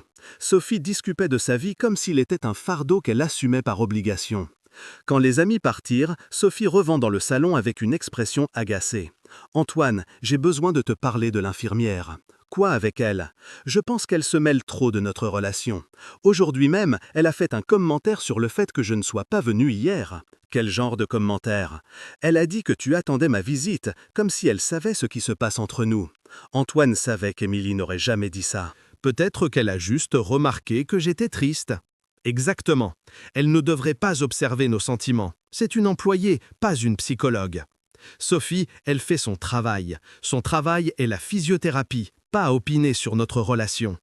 À cet instant, Émilie revint pour ramasser les tasses. Sophie la regarda froidement. « Émilie, je veux clarifier une chose. Quand je suis là, tu dois te faire discrète. Je n'ai pas besoin de commentaires sur la fréquence de mes visites ou sur l'état émotionnel de mon fiancé. » Émilie fut visiblement confuse. « Désolée, je ne comprends pas. Ai-je fait un commentaire inapproprié ? Tu as dit qu'il attendait ma visite hier. J'ai juste demandé s'il allait bien parce qu'il semblait triste. Je n'ai pas jugé. Eh bien, la prochaine fois, garde tes observations pour toi. » Antoine vit Émilie avaler sa salive, clairement blessée par l'accusation injuste. « Sophie, je pense qu'il y a eu un malentendu, » intervint-il. « Il n'y a pas de malentendu. Je veux juste que ce soit clair la place de chacun dans cette maison. » Après le départ de Sophie, promettant de revenir quand elle aurait le temps, Émilie resta silencieuse le reste de l'après-midi. « Émilie, tu vas bien ? Je ne veux pas causer de problème entre vous. » « Tu n'as causé aucun problème. Sophie est stressée par le mariage. »« Antoine, puis-je dire quelque chose en tant que professionnel ? » ?»« Bien sûr. Ta fiancée semble avoir du mal à accepter ta condition actuelle. C'est normal. Mais peut-être devriez-vous envisager une thérapie de couple pour aider à l'adaptation. » Antoine fut impressionné par la délicatesse et le professionnalisme d'Émilie, même après avoir été humiliée. « Tu penses qu'elle ne m'aime plus ?» Émilie hésita. « Je pense qu'elle aime la personne que tu étais avant l'accident. Elle n'a pas encore appris à aimer la personne que tu es maintenant. Et quelle est la différence ? La personne que tu étais avait certaines capacités. La personne que tu es maintenant a d'autres qualités, peut-être plus importantes. Bonté, patience, sensibilité. Je vois ces qualités en toi tous les jours. » Antoine sentit son cœur s'accélérer. « Et toi, tu arrives à voir la personne que je suis maintenant ?» Émilie le regarda dans les yeux. « Je la vois, et elle est merveilleuse. » À cet instant, les deux sentirent quelque chose changer entre eux, une tension différente, plus profonde. Antoine se pencha légèrement en avant, et Émilie ne s'éloigna pas. Mais alors, elle se leva rapidement. « J'ai besoin de préparer ton dîner. » Et elle quitta la pièce, laissant Antoine seul, avec la réalisation que ce n'était pas seulement lui qui développait des sentiments confus. Le mardi, 10e jour depuis le début de la comédie, Sophie arriva accompagnée d'un homme grand, brun, bien habillé, qu'Antoine reconnut immédiatement des fêtes de la haute société parisienne. « Antoine, voici Julien Dertrand. Tu te souviens de lui ? On s'est rencontrés à cette fête au Club Hippique l'année dernière. »« Bien sûr. Salut Julien, » dit Antoine, observant attentivement la dynamique entre eux. « Antoine, mon vieux, je suis désolé pour ce qui t'est arrivé, » dit Julien en lui serrant la main avec une force inutile. « Quelle situation compliquée. »« Merci. » Julien a été un grand soutien pendant cette période difficile, expliqua Sophie, avec un éclat dans les yeux qu'Antoine n'avait pas vu depuis des semaines quand elle le regardait. C'est le moins que je puisse faire. Sophie traverse un moment très délicat, hein. Elle a besoin d'amis autour d'elle. Antoine nota comment Julien parlait de lui à la troisième personne, comme s'il était un objet de pitié, pas une personne présente dans la conversation. Julien m'aide avec les fournisseurs du mariage, continua Sophie. Il a beaucoup plus d'expérience avec ces événements que moi. J'ai organisé plusieurs fêtes pour ma famille. Je connais les meilleurs pros, dit Julien avec un sourire qui n'atteignait pas les yeux. Émilie apparut dans le salon. Julien, voici Émilie, l'infirmière d'Antoine. Enchantée, dit-il en la regardant à peine. Émilie, peux-tu apporter de l'eau à notre invité ? Bien sûr, répondit Émilie. Mais Antoine perçut son expression fermée en observant l'interaction entre Sophie et Julien. Tandis qu'Émilie était dans la cuisine, Antoine observa comment Sophie et Julien se comportaient. Ils s'asseyaient trop près, échangeaient des regards complices. Et quand Sophie riait aux blagues de lui, c'était avec une spontanéité qu'elle ne démontrait plus avec Antoine. « Bon Antoine, dit Julien, Sophie m'a dit que vous avez décidé d'une cérémonie plus petite, plus intime, c'était son idée. Très sensé, vu les circonstances. » Encore ce ton condescendant, comme si Antoine était un enfant dont les limitations devaient être accommodées. En fait, dit Sophie, Julien a suggéré de faire la cérémonie au domaine de sa famille, plus privé, plus approprié. Approprié pourquoi ? Demanda Antoine. Sophie et Julien échangèrent un regard mal à l'aise. Eh bien, tu sais, pour éviter les embarras, dit Julien. Quel genre d'embarras ? Antoine, pas besoin d'être sur la défensive, dit Sophie. On essaye juste de faciliter les choses. Émilie revint avec l'eau et assista à la fin de la conversation. Antoine vit dans ses yeux la même indignation qu'il ressentait. Pendant l'après-midi, tandis que Sophie et Julien discutaient des détails du mariage sur la terrasse, Antoine demanda à Émilie de pousser son fauteuil à un endroit où il pouvait les entendre. « Tu es sûr de vouloir faire ça ?» demanda-t-elle tout bas. « Oui. » Ils se positionnèrent stratégiquement et Antoine put entendre la conversation. « Sophie, tu es sûre de vouloir continuer cette farce ?» disait Julien. « Ce n'est pas une farce, c'est une nécessité. J'ai besoin de l'épouser. Parce que tu ne l'aimes pas ? Bien sûr que non, mais il a beaucoup d'argent, Julien, beaucoup d'argent. Et après le mariage, tu vas feindre pour le reste de ta vie ? Pas pour le reste de la vie, juste jusqu'à ce que la situation se résolve naturellement. » Antoine sentit un frisson. Que voulait-elle dire par se résoudre naturellement ? « Et nous ?» demanda Julien. « On pourra être ensemble après le mariage. Il ne se doutera jamais. Un homme paraplégique, dépendant, sera reconnaissant que je sois resté avec lui. » Antoine ferma les yeux, sentant la cruauté des mots comme des coups de couteau. Émilie, qui entendait aussi, posa la main sur son épaule en geste de soutien silencieux. « Sophie est très cruelle, » murmura-t-elle. « Oui, acquiesça-t-il. Et maintenant, je sais exactement qui elle est. » À cet instant, Antoine prit une décision. Il n'allait pas juste exposer Sophie, il allait détruire complètement sa vie, de la même façon qu'elle essayait de détruire la sienne. Et Émilie serait son alliée dans cette mission, même sans le savoir. Le jeudi 12e jour se produisit l'événement qu'Antoine attendait et redoutait à la fois. Sophie rentra à la maison à 10 heures du soir, visiblement altérée par l'alcool, accompagnée de Julien. « Antoine doit dormir, dit-elle trop fort en entrant. Antoine était éveillé dans sa chambre au rez-de-chaussée. La porte était entrebâillée et il pouvait entendre tout ce qui se passait dans le salon. Émilie était sortie acheter des médicaments à la pharmacie de garde, donc ils étaient seuls dans la maison. « Enfin un peu d'intimité, » dit Julien. Antoine entendit le son inconfondable de baisers et de murmures intimes. « Tu me manques, » disait Sophie. « Toi aussi. Toute cette comédie me rend fou. Juste quelques jours encore, mon amour. Après le mariage, on pourra être ensemble quand on veut. » Antoine prit discrètement son téléphone et commença à enregistrer l'audio de la conversation. « Sophie, tu es sûre qu'il ne découvrira jamais ? Julien, l'homme arrive à peine à aller aux toilettes seul. Comment découvrirait-il quoi que ce soit ? » La cruauté du commentaire fit serrer les poings à Antoine. « Et s'il se rétablit ? Les médecins ont dit qu'il y a une possibilité. » Sophie eut un rire amer. « Il ne se rétablira pas. Et même s'il se rétablissait partiellement, il serait toujours un handicapé, jamais l'homme qu'il était avant. Tu es très froide, tu sais. Je suis pratique, je l'ai toujours été. Pourquoi penses-tu que je me suis intéressé à lui au départ ? Ce n'était pas pour son charme irrésistible, je peux te l'assurer. » Antoine continua à enregistrer, sentant un mélange de douleur et de satisfaction. Douleur pour la confirmation définitive de ses soupçons, satisfaction d'obtenir des preuves irréfutables. Et s'il te laisse un héritage petit, si la famille se doute, elle ne se doutera pas. Je serai la veuve parfaite, dévouée, qui a sacrifié sa vie pour soigner son mari handicapé. Veuve! Antoine sentit son sang se glacer.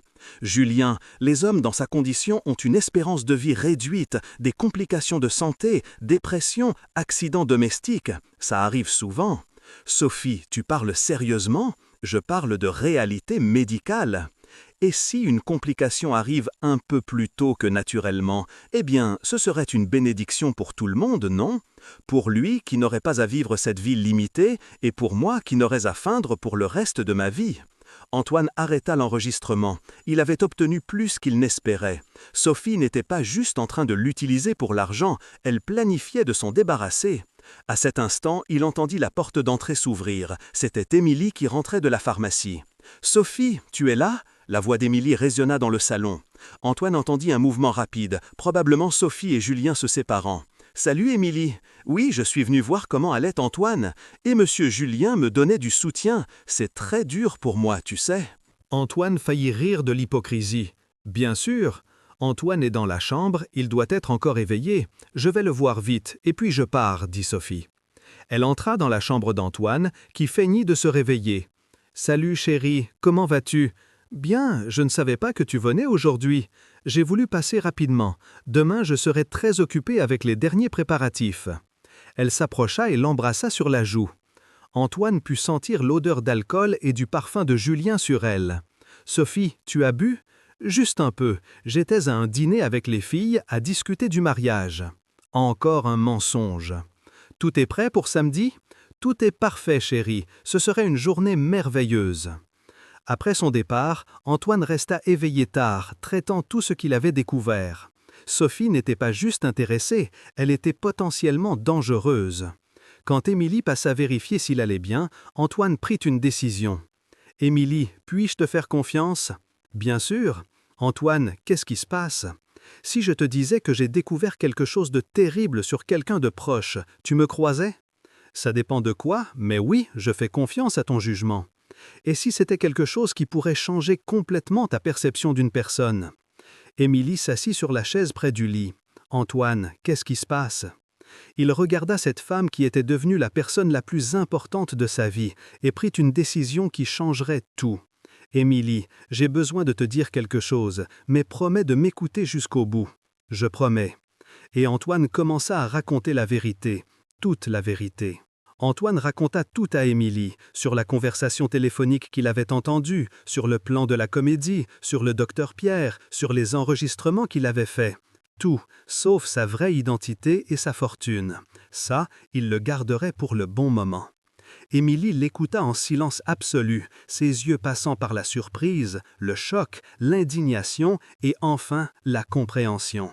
« Tu n'es pas vraiment paraplégique ?» fut sa première question.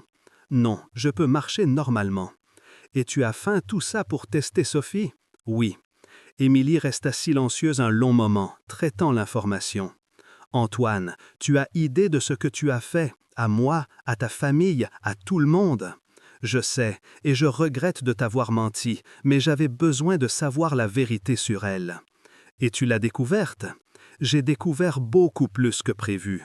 Elle ne m'utilise pas seulement, elle planifie des choses terribles. Émilie se leva et commença à marcher dans la chambre. « Je devrais être furieuse contre toi, dit-elle enfin. Tu l'es? Je devrais l'être. Tu m'as fait croire à un mensonge.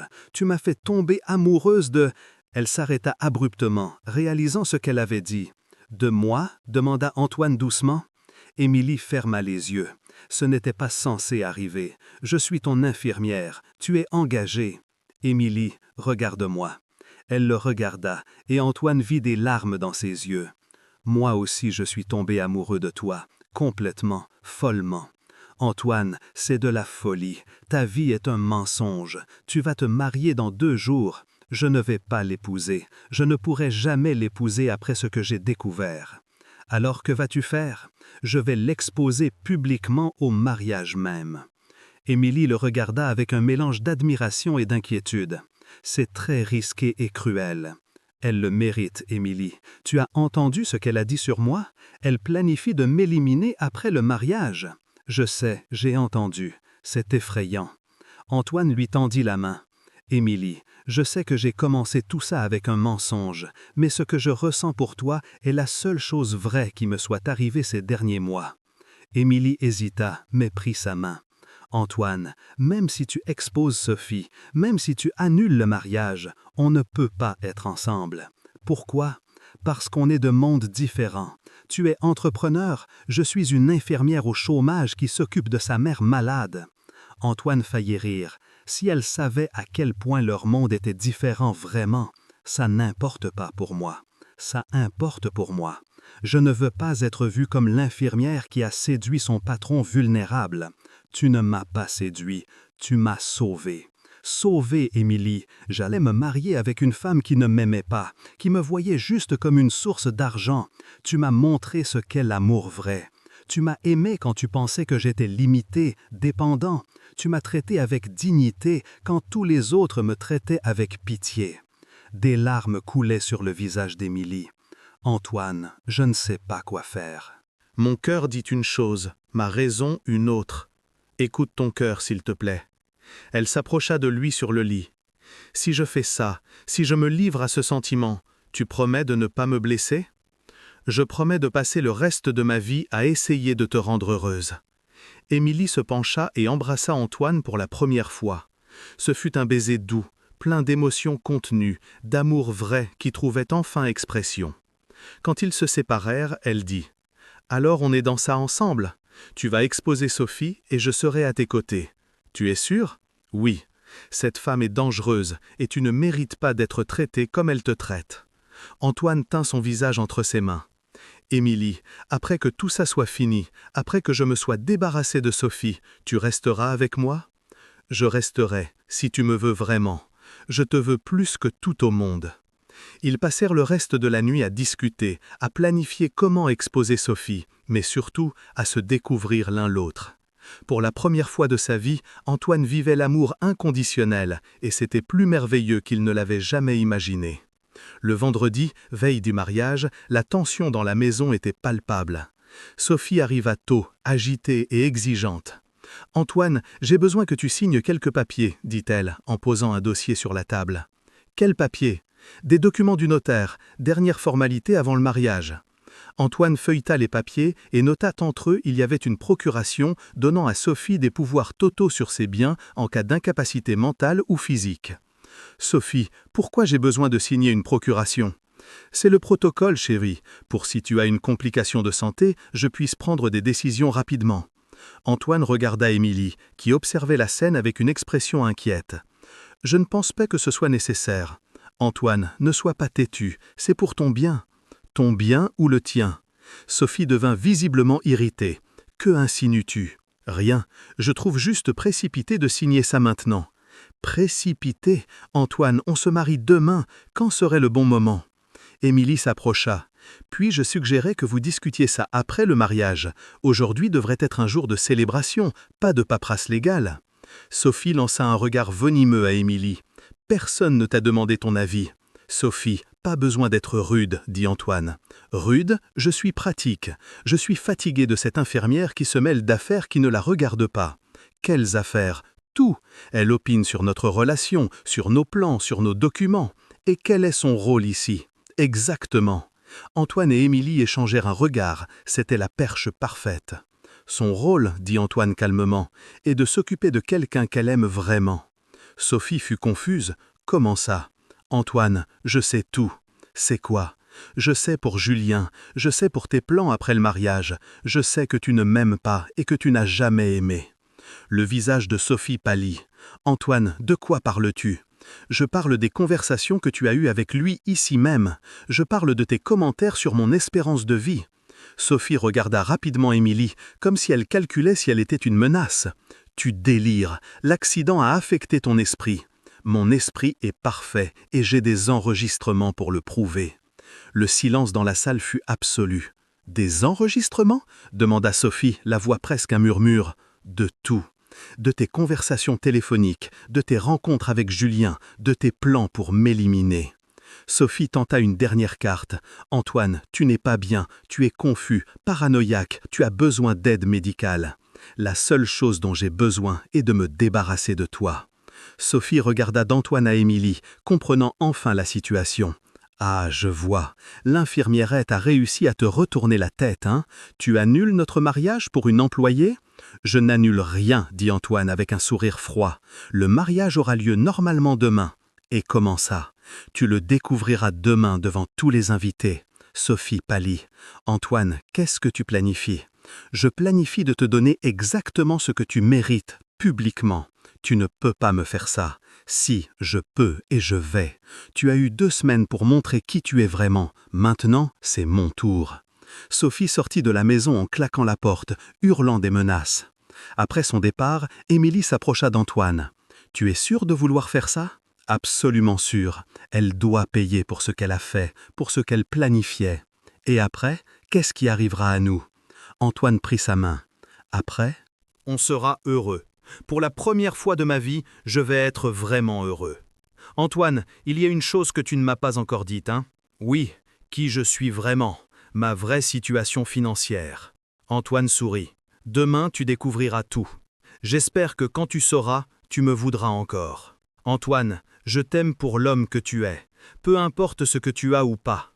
Et je t'aime pour ça, pour que tu m'aimes pour la personne que je suis, pas pour ce que je représente. » Cette nuit-là, ils dormirent enlacés sur le canapé du salon, prêts pour le jour qui changerait leur vie pour toujours. Le jour où Antoine Duval se révélerait au monde et Sophie Moreau découvrirait le vrai sens du mot « conséquence ». C'était samedi matin, jour du mariage. Antoine se réveilla sur le canapé avec Émilie dans ses bras, pour la première fois depuis des semaines, se sentant vraiment en paix. Mais la tranquillité dura peu. À 7 heures du matin, la sonnette retentit avec insistance. C'était Sophie, accompagnée de ses parents, Louis et Marie Moreau, et du docteur Pierre Leclerc. « Antoine, on doit parler urgemment, » dit-elle en entrant sans invitation. Émilie se leva rapidement du canapé, arrangeant ses cheveux.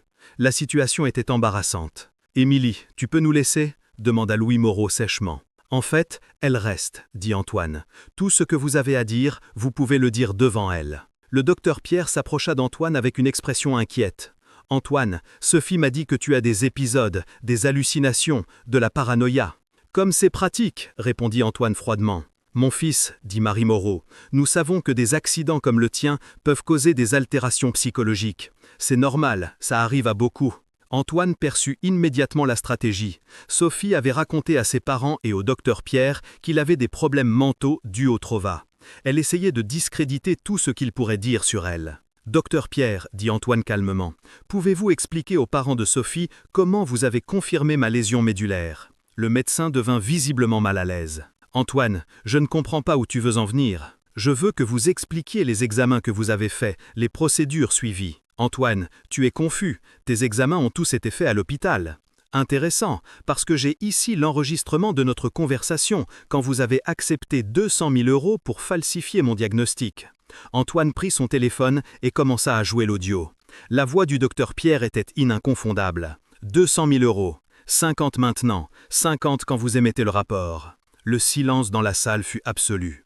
Louis et Marie Moreau regardèrent le docteur Pierre en choc. « Ça doit être un montage, » bégaya le médecin. « Docteur Pierre, » dit Antoine en se levant du fauteuil roulant, « voulez-vous que je démontre comment va ma lésion médulaire ?»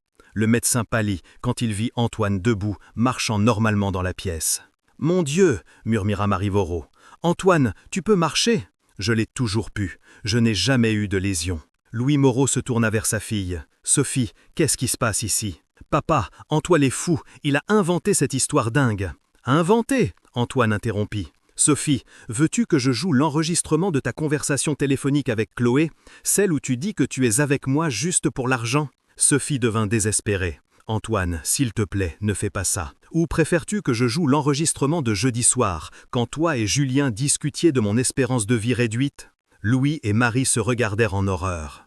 Marie s'assit dans un fauteuil, portant la main à sa poitrine. « Sophie, c'est vrai ?» demanda Louis avec la voix tremblante. « Papa, je peux expliquer. » « Il n'y a rien à expliquer, » dit Antoine. « Ta fille ne m'a jamais aimé. Elle voyait en moi juste une source de revenus.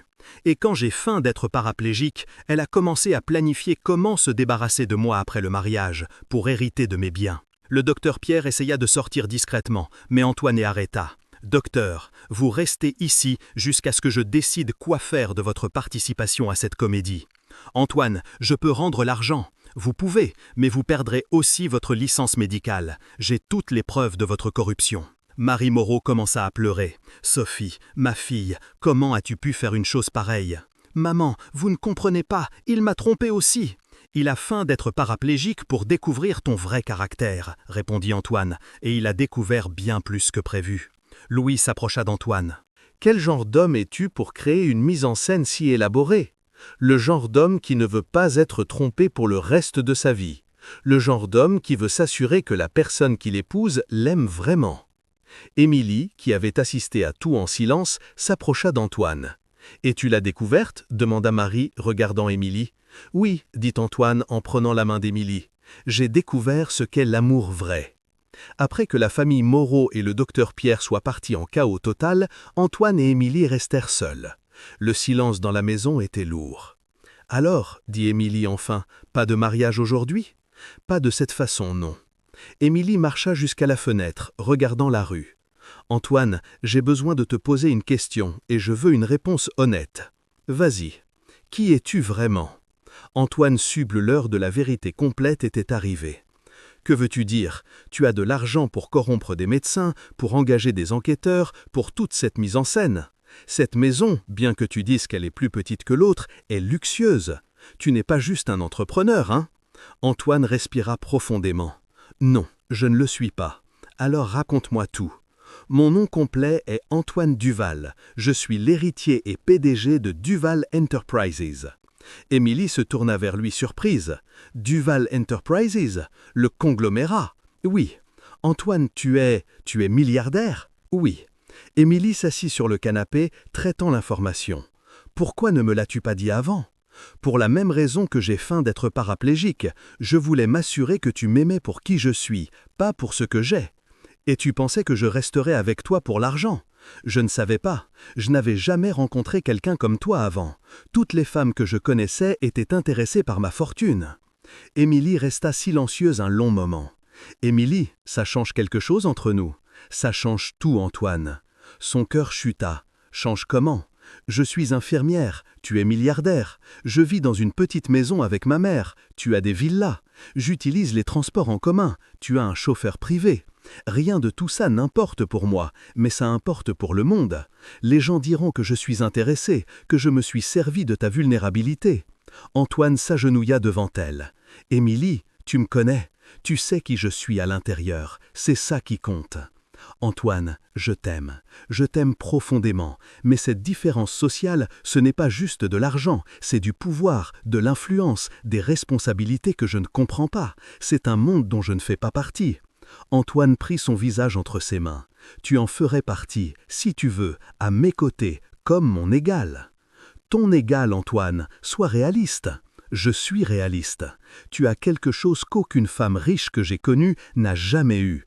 Intégrité, bonté, amour vrai, ça vaut plus que n'importe quelle fortune. » Émilie commença à pleurer. « Antoine, j'ai peur. De quoi? De ne pas être assez pour ton monde? D'être jugé, critiqué?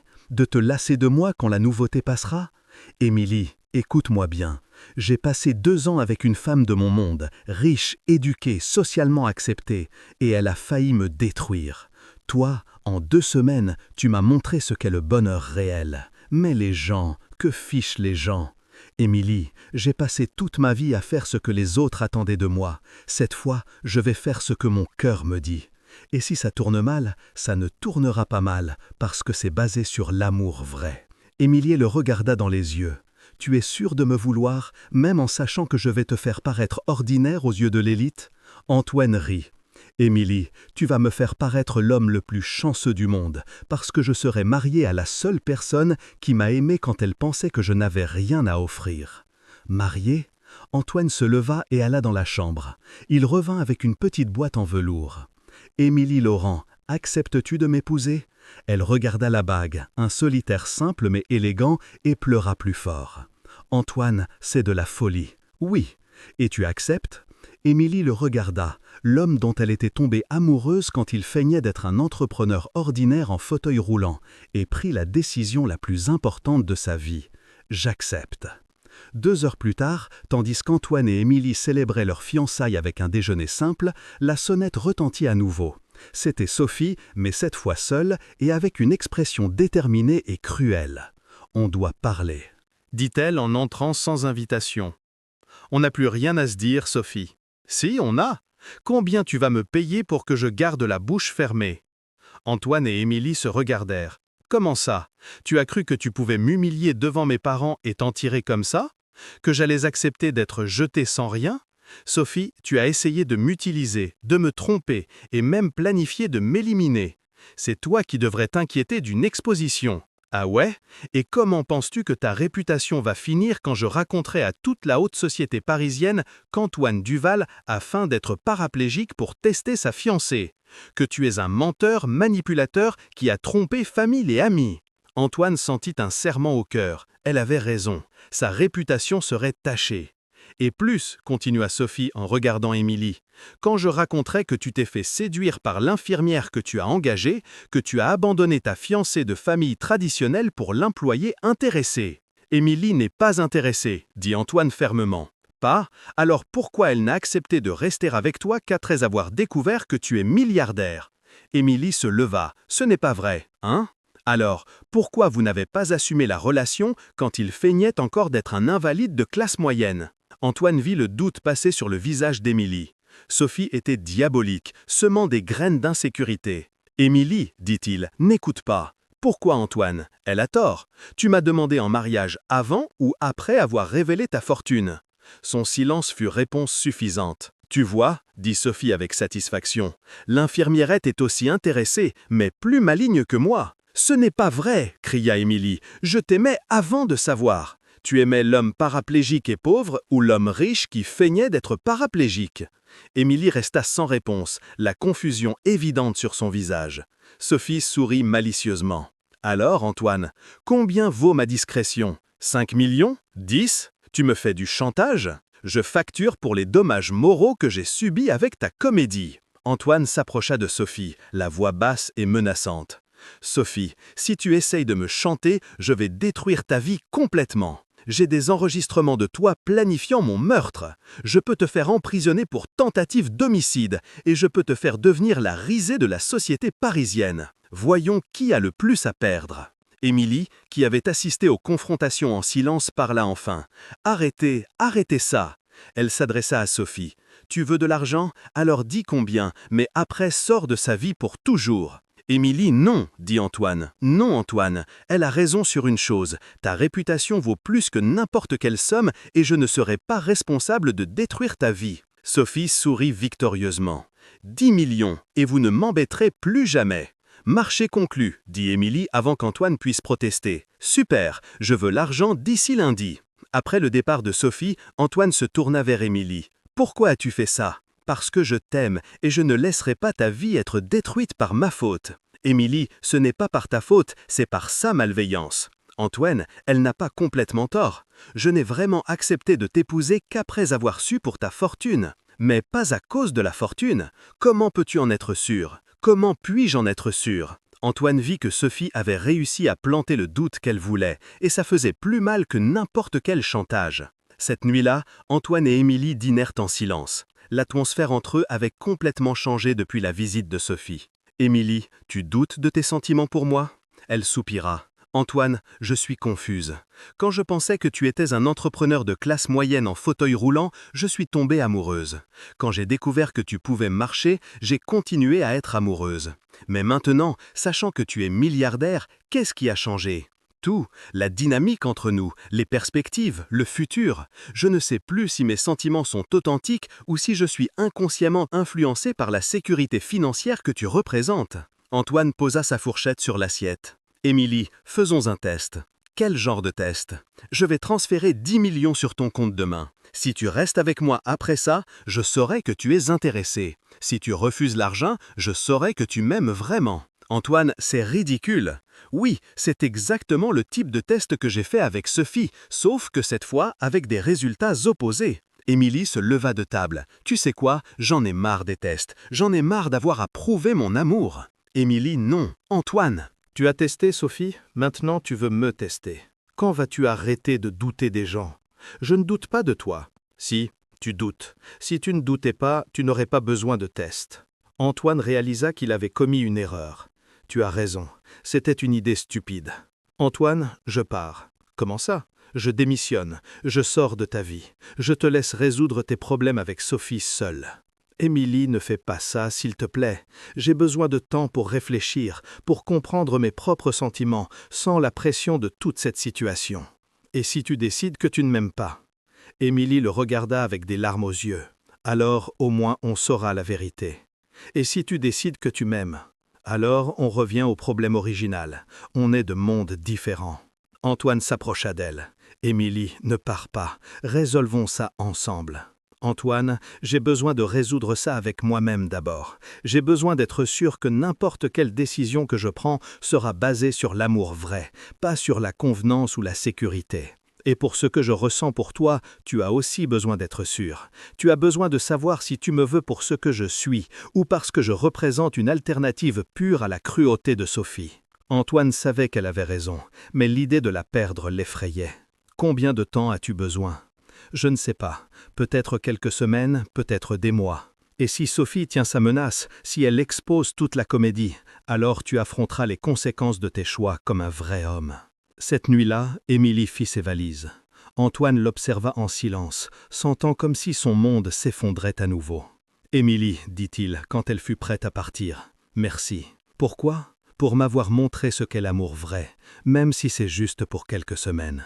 Antoine, ce n'est pas au revoir pour toujours, c'est juste jusqu'à ce qu'on découvre qui on est vraiment, quand tous les mensonges et tests sont finis. » Elle l'embrassa doucement et sortit de la maison, laissant Antoine seul avec ses réflexions et la certitude qu'il avait trouvé et perdu l'amour de sa vie le même jour. Le matin du dimanche, Antoine se réveilla seul dans la maison qui était devenue son laboratoire d'expérience émotionnelle. Pour la première fois depuis des semaines, il était complètement seul, sans Sophie feignant l'amour, sans Émilie offrant une affection authentique, sans le docteur Pierre perpétuant des mensonges médicaux. Le téléphone sonna, c'était Louis Duval, son père. « Antoine, où es-tu? Tout le monde s'inquiète. Sophie a appelé hier en disant que vous avez annulé le mariage. »« C'est vrai, papa, on l'a annulé. »« Mon fils, peux-tu venir à la maison? On doit parler. » Oui, Antoine était dans la villa familiale, assis dans la bibliothèque avec ses parents. Louis et Marie Duval écoutèrent toute l'histoire en silence. La comédie médicale, le test avec Sophie, la découverte de ses vraies intentions, l'apparition d'Émilie. « Mon fils, dit Louis quand Antoine finit, tu as idée de la gravité de ce que tu as fait? Oui, tu as corrompu un médecin, trompé ta famille, créé une des plus grandes comédies jamais vues. Et pourquoi? Pour découvrir si une femme t'aimait. Papa, si tu avais entendu ce que j'ai entendu, Antoine, il y a une façon civilisée de rompre des fiançailles, pas besoin de toute cette mise en scène. » Marie, qui était restée silencieuse, parla enfin. « Antoine, et cette infirmière, tu l'aimes vraiment? » « Oui, maman, plus que tout. »« Et où est-elle? » ?»« Elle est partie. Elle a dit qu'elle a besoin de temps pour être sûre de ses propres sentiments. »« Et tu vas l'attendre? Le temps qu'il faudra. » Louis soupira. « Mon fils, tu sais que cette histoire va fuiter, hein? Sophie ne restera pas silencieuse. Je sais, la réputation de l'entreprise, de la famille, tout va être affecté. Papa, je suis prête à affronter les conséquences. Et si elle fait du chantage, comme elle a menacé, je ne paierai pas. Si elle veut exposer la vérité, qu'elle l'expose. Je préfère être jugé pour avoir testé une menteuse que pour m'être marié avec elle. » Marie s'approcha de son fils. « Antoine, tu penses avoir fait ce qu'il fallait? » « Oui, maman. J'ai découvert que la femme avec qui j'allais me marier ne m'aimait pas et planifiait de m'éliminer. Et j'ai découvert que je peux aimer et être aimé vraiment, même si ça coûte notre réputation. La réputation se reconstruit, maman. Une vie perdue, non. » Louis resta silencieux un long moment. « Et maintenant, que vas-tu faire? » « J'attends qu'Émilie décide si elle veut avec moi et je vais travailler pour mériter son amour. »« Et si elle ne revient pas? Alors au moins je saurai que j'ai vécu l'amour vrai. Et ça, c'est déjà plus que beaucoup de gens. » Cette nuit-là, de retour à la maison à Saint-Germain-des-Prés, Antoine reçut un appel inattendu. C'était Émilie. « Antoine, j'ai besoin de te dire quelque chose. »« Qu'est-ce qui se passe? » ?»« Sophie m'a contacté aujourd'hui. Elle a dit que si je ne sors pas définitivement de ta vie, elle exposera tout et inventera des mensonges sur moi. »« Et quel genre de mensonges? » ?»« Que je me suis prostituée pour obtenir le travail? Que j'ai volé des choses dans la maison? Que je t'ai manipulé psychologiquement? Antoine sentit la rage couler dans ses veines. Émilie, n'écoute pas. Ce sont des menaces vides. Antoine, elles ne sont pas vides. Elle a des contacts dans la presse, dans l'élite sociale. Elle peut détruire ma réputation professionnelle. Et que vas-tu faire? Je ne sais pas. J'ai peur. Émilie, viens à la maison. On résout ça ensemble. Je ne peux pas. Si je reviens, elle dira que je suis revenu pour l'argent. Alors, que suggères-tu? Que tu paies ce qu'elle demande. Que tu termines ça une fois pour toutes. Émilie, si je paie ce chantage, j'admets une culpabilité, et elle ne s'arrêtera jamais. Alors, on est dans une impasse. Antoine resta silencieux en réfléchissant. Soudain, une idée surgit dans son esprit. Émilie, tu me fais confiance? Oui. Alors retrouve-moi demain à 14 h au club hippique. J'ai un plan. Quel genre de plan? Je vais donner à Sophie exactement ce qu'elle veut. Un spectacle public, mais pas le spectacle qu'elle attend. Antoine, qu'est-ce que tu vas faire? Je vais prouver que parfois la meilleure défense est l'attaque. Et je vais prouver que notre amour est plus fort que n'importe quel chantage. Antoine, c'est risqué. Toute la vie est risquée, Émilie. Mais pour la première fois, ça vaut la peine de prendre le risque. Après avoir raccroché, Antoine prit le téléphone et passa une série d'appels à des journalistes, à l'élite sociale, aux autorités. Si Sophie voulait un scandale public, il allait lui donner le plus grand scandale de la décennie, mais cette fois avec la vérité comme arme. Dimanche, 14 h, le salon noble du club hippique de Paris était bondé. Antoine avait utilisé toute son influence pour convoquer ce qu'il appelait un éclaircissement public sur les récents événements impliquant les familles Duval et Moreau. Étaient présents des journalistes des principaux médias, des membres de l'élite parisienne, des entrepreneurs influents et des figures de la société. Tous curieux de ce qu'Antoine Duval, l'héritier milliardaire, avait à dire sur le mariage annulé qui était devenu le sujet des cercles sociaux. Sophie arriva accompagnée de ses parents, visiblement nerveuse mais essayant de garder la posture. Elle ne savait pas exactement ce qu'Antoine planifiait, mais savait que ce ne serait pas bon pour elle. « Qu'est-ce qu'il fait » murmura-t-elle à son père. « Pourquoi a-t-il convoqué la presse ?»« Je ne sais pas, ma fille, mais quoi que ce soit, garde ta dignité, » répondit Louis Moreau. Émilie entra discrètement par la porte latérale, comme Antoine l'avait demandé. Elle était vêtue simplement, mais élégamment, et se positionna au fond du salon, nerveuse de ce qui allait se passer. Julien Bertrand était aussi présent, ayant été invité par Antoine. Il se tenait près de Sophie, mais clairement mal à l'aise avec toute l'attention. À 14 h précises, Antoine entra dans le salon. Il n'était pas en fauteuil roulant. Il marchait normalement, avec une posture droite et déterminée. Un murmure parcourut la foule. Beaucoup savaient qu'il avait subi un accident qui l'avait rendu paraplégique. « Mesdames et messieurs, » commença Antoine au micro, « merci d'être venus. Je sais que beaucoup sont curieux sur l'annulation de mon mariage et sur ma guérison apparente miraculeuse. » Sophie déglutit. « Je suis ici aujourd'hui pour clarifier certains malentendus et révéler certaines vérités que je considère fondamentales pour ma réputation et pour la justice. » Antoine fit une pause, regardant directement Sophie. « Il y a 3 semaines, j'ai feint d'un accident de voiture. J'ai feint d'être paraplégique. J'ai corrompu un médecin pour confirmer un faux diagnostic. J'ai trompé ma famille, mes amis et créé une des plus grandes comédies jamais vues dans cette ville. » Le silence dans le salon fut absolu. Les reporters commencèrent à noter frénétiquement. J'ai fait ça parce que j'ai découvert par hasard une conversation téléphonique qui révélait que ma fiancée d'alors me voyait juste comme une source de revenus. Qu'elle planifiait de me tromper après le mariage et qu'elle n'avait jamais ressenti d'amour authentique pour moi. Sophie se leva. « Antoine, tu ne peux pas faire ça. »« Si, je peux et je vais, Sophie, parce que tu m'y as forcé. » Antoine se tourna vers l'audience. Mais la comédie a révélé bien plus que prévu. Elle a révélé non seulement le vrai caractère de la femme avec qui j'allais me marier, mais m'a aussi présenté l'amour vrai. Tous les regards se tournèrent vers où Antoine regardait, vers Émilie au fond du salon. Voici Émilie Laurent, l'infirmière que j'ai engagée pour me soigner pendant ma fausse récupération. Et la femme qui m'a aimé quand elle pensait que j'étais juste un entrepreneur ordinaire, paraplégique, dépendant de soins spéciaux. Émilie sentit tous les regards sur elle, mais resta ferme.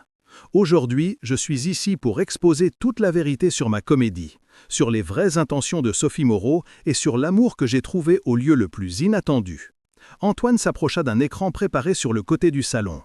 Pour qu'il n'y ait pas de doute sur mes affirmations, j'ai des preuves, des enregistrements que j'ai faits pendant ces 3 semaines.